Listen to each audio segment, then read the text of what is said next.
हनुमान जी से किसी ने पूछा कि अगर आप बलवान नहीं हो तो आपके भगवान कितने बलवान हैं बताओ। हनुमान जी बोले हमने तो बल देखा नहीं है।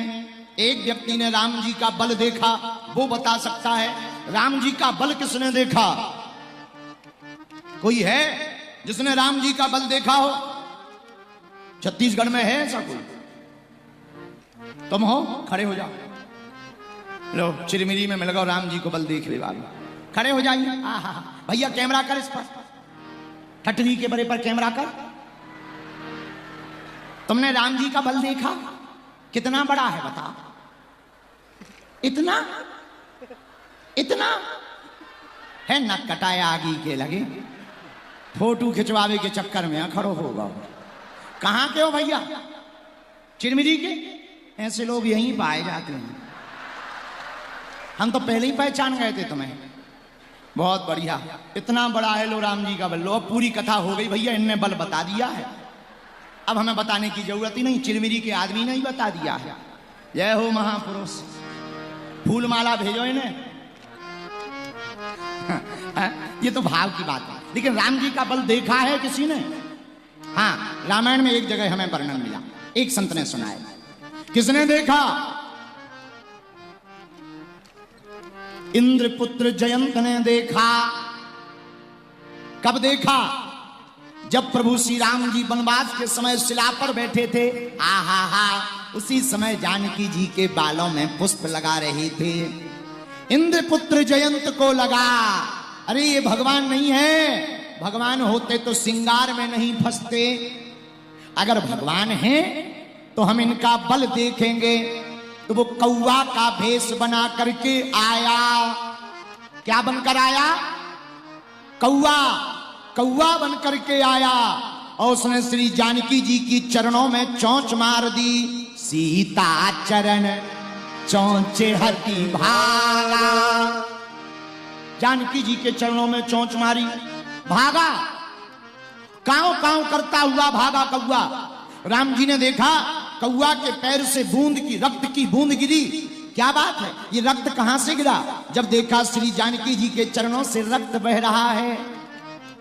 आवेश में राम जी के पास धनुष बाण तो था नहीं उस वक्त। एक तिनका उठाया और पीछे से छोड़ दिया। आगे आगे कौवा, पीछे पीछे राम जी का बाण। जयंत भागा। उसने सोचा हमारा कोई क्या बिगाड़ेगा, बाप इंद्र है। बात भी सही है, कुछ अभिमानी ऐसे ही होते हैं जिनका कोई घर का एक आदमी किसी बड़े पद पे हो जाए तो घर वाले सोचने लगते हैं अब हमें क्या टेंशन। चाय से ज्यादा केतली गर्म होती है, चाय से ज्यादा केतली गर्म होती, जिस बर्तन में रखी जाती वो ज्यादा गर्म होती है। इसलिए हमेशा लीडर को एक बात से बहुत सावधानी रखनी चाहिए, केतली में कपड़ा लगा करके रखना चाहिए। हाँ, वरना लीडरों का विनाश हो जाता है। बोलो सीताराम, जोर से बोलो, और जोर से बोलो। तो इंद्रपुत्र जयंत ने सोचा हमारे पिता तो इंद्र हैं, हमारा कोई क्या बिगाड़ेगा। भागा भागा पिताजी के पास गया। पिताजी त्राहिमाम त्राहिमाम त्राहिमाम। क्या बात? पिताजी बाण पीछे लगा। किसका बाण है? जयंत बोला राम जी का। इंद्र बोला भागो नहीं तो एक हम पीछे से छोड़ेंगे। जयंत बोला हमारा बाप होकर उल्टी बात। इंद्र बोला हमें गद्दी थोड़ी अपनी छुड़वानी है, भाग। सुप्रीम कोर्ट का बाण लगा हुआ है पीछे, इनके ऊपर कोई है ही नहीं, भाग यहां। अब जब जयंत ने सोचा पिताजी ने ही छोड़ दिया, बचाएगा कौन?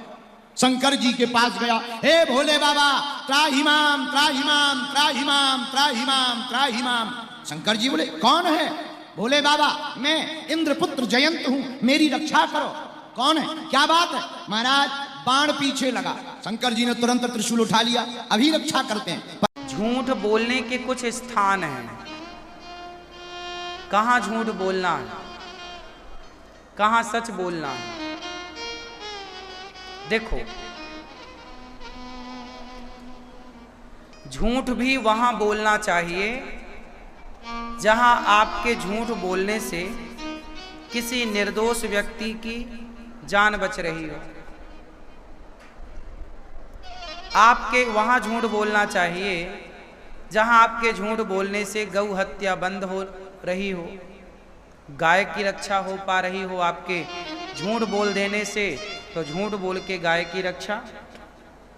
कसाई के हाथ से यदि वो झूठ बोलने से छूट रही है तो वहां झूठ बोल देना चाहिए।